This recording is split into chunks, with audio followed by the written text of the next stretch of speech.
Birena. Thank you, doctor. Thank you so much. Doctor hoy mayam no hotnabi badagi. Asi haiduna doctor gi makhut adu sokli. Doctor duna. Most welcome sir. Sidi akhoi gi thawni patient singu phana bala yeng ba haibase. Tha jana. Ibunga nang kaishu thoidok pa tawdre ko. Sayona. Ima ai kaishu tawdri ma. Ras amadi mamana basing harau manbana mapi tarai. Nawba kapli. Minai nang na dumai na wangang da base nungai dine. Ras na haururenu sidagidi mana torokadaba mayam do akhoi khangba ngamdoi doini. Nikhil na ibo nang haisini. Mayam do harau bugi minok ngahakti tamli.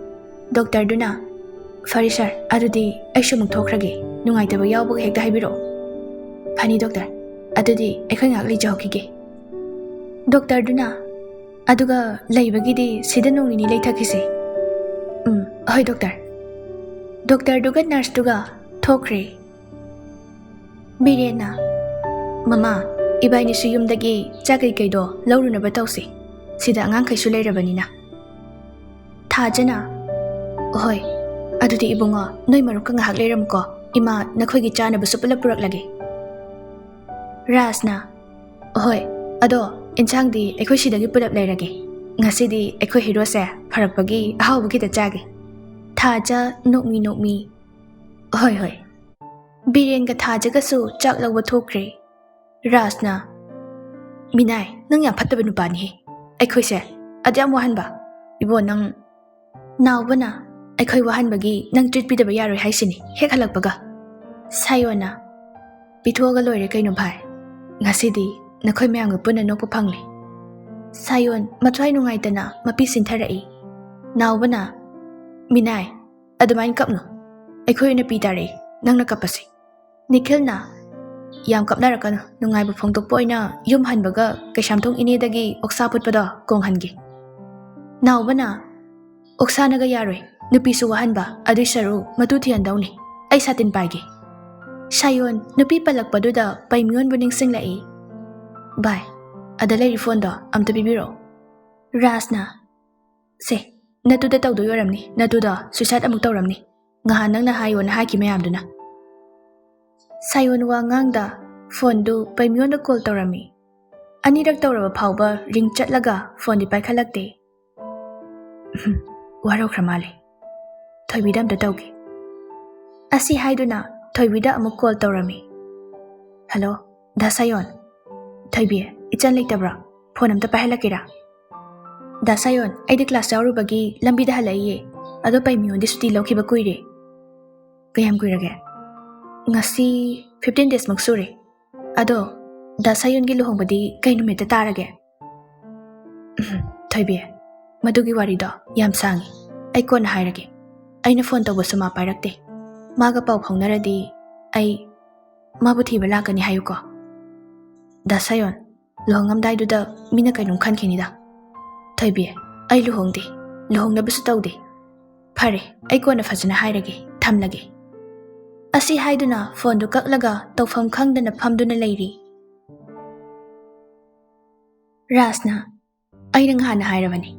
Haujikti waroramani. Nangko aidi magi phanaba khalaga tawkhibani.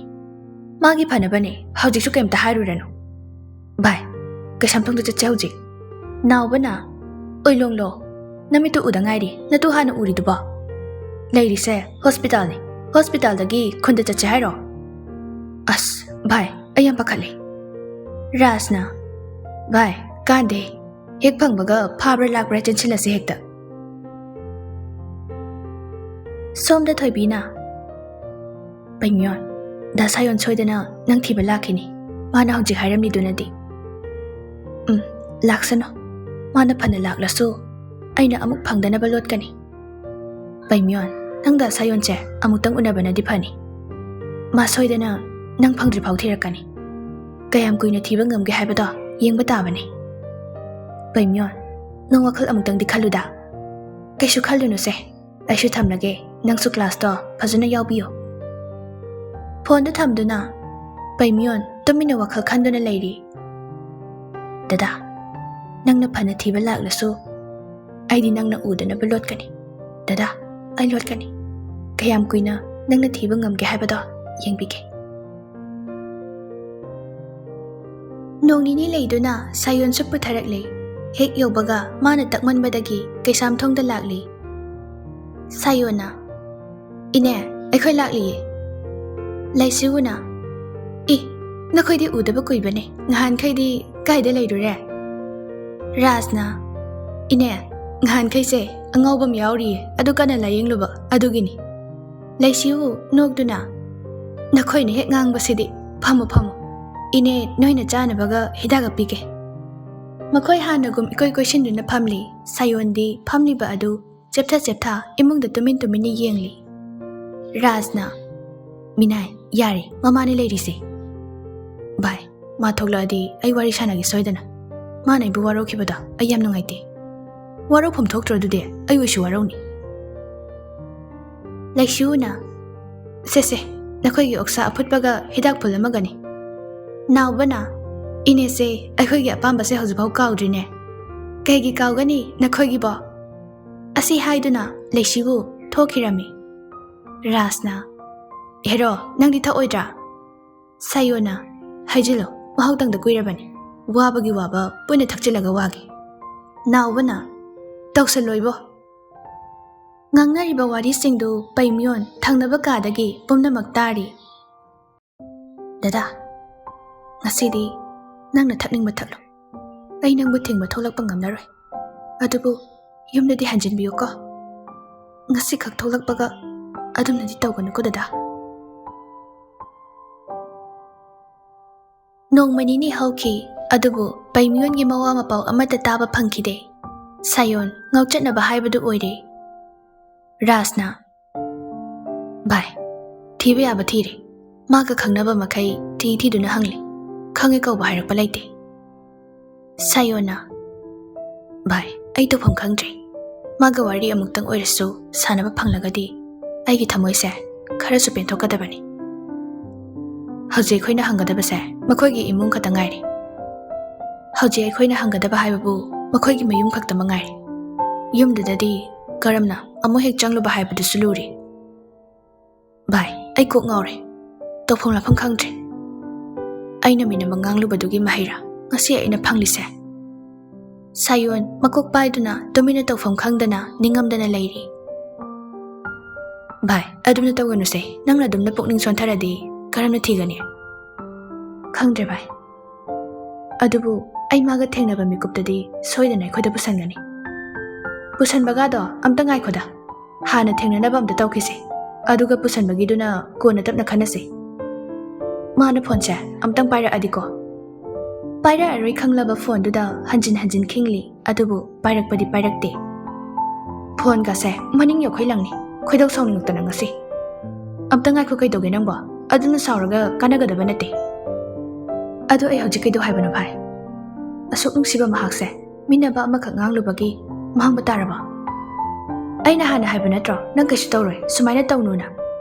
Nangna yam imu oidana tawkhibaduna hojikti kari sarese. Pumnamak magi phanaba natro aina tawkhrido.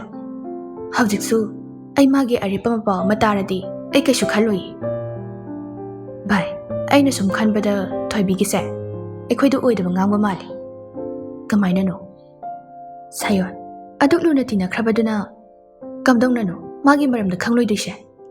Aduga ichanso Jenims da soidana laamgani khali. Adudi hojik kamdau sige bhai. Kamdau haibabu hojik aikhoina tawgadabadi thoibida namdana ne asengwa ma khangdokpa. Aduga Jenims da ichan lakpa ngaiba asikakni. Phai mana lodana kayam kuina lodpa ngamgani. Kikulot bisana base kayam kuina sanaba ngamge. Kanani henna hai haibada yengba taredana. Numit khudingi sayon Jenims ta nungtigi laklami. Class hoba matamdagina loiba phau leiduna paimyon bu thiri. Thaibi ichan ga sengbadu matangdi aingonda takpiyo. Da sayon ai ta sengna khangdabani. Khanglagabu aina da sayon da lotga kari kana doino. Thaibi ai mafam khuding thiba yaba thiri. Khangnaba khuding hanglure. Adubu mahagi lepham amata khangba ngamde. Hawjik changdaba haibabu akhoyum khakta mangaire. Ai mayumda su call tawe. Adubu nongmada pahalakte. Leite haina dum haire. Kayam kuinano. Mani iphamdagi ke kuloi pisana khidose. Ai phongmo ware. Da sayon su asengbo do haibiram nadi masu adu hakna waroram loi. Wahai singduna asengbo ina khankhra mali. Pumna maktagi lotkhre. Phibamna matangna yakhidabani. Nangsu aigi wari pumba haujikti khangladuni. Adubudi chumi. Adubu paimyon adu pukchal pikpa minate. Da sayon dagi lapthokadabasu nate. Madamuk mana tawrakani khanbaduna kibadagi ai oidaba ngangkhibani. Phare ai pau phaunabaga hairake class u thengi changkhrage. Hoi. Sayon nungtigi lai. Class laknaba loinaba matamda Sayon mangak thangatlaga yengbada angauba haibaduga pangkhak oire. Thoibi urasu pakhum phanglaroi khangbana nongmata hangludre. Mathangi numitni Sayon hanagum campus manungda adumak lairi. Ngasidi thoibi Sayon gi nakta changlai. Da Sayon wajibra. Sayon nokmi awaba jokthaba haibada ifhamdagidi mangkhreda.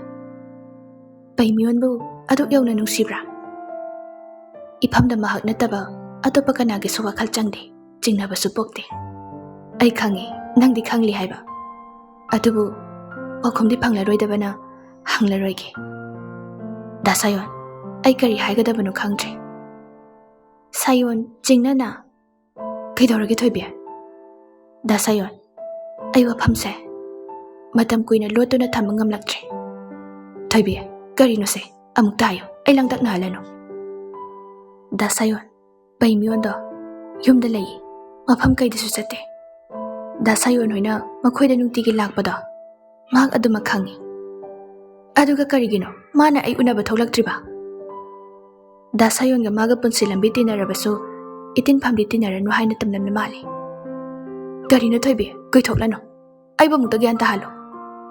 Da Sayon paimyondo karino ahayo se.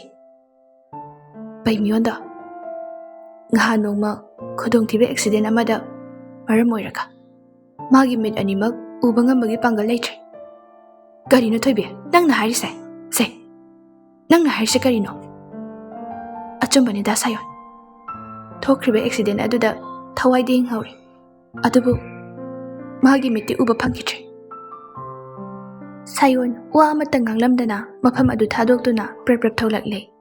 Gari du mamai leiduna maikai khangdana thauri. Sayon gari thauri badu kadaidano haiba khangde mamittagi mapisu atatpa leitana sinthari. Hanglaba lamhang amada gari du khamduna pena kapli. Khutum adu tasinduna gari aduda hanjin pendana suri. Karino ai pamda tawrise hayo karino ai bu ot kadaba kayam watlige kayam kuina ai bu ot kige haibano. Asi haiduna hanjin kina thinjin jari.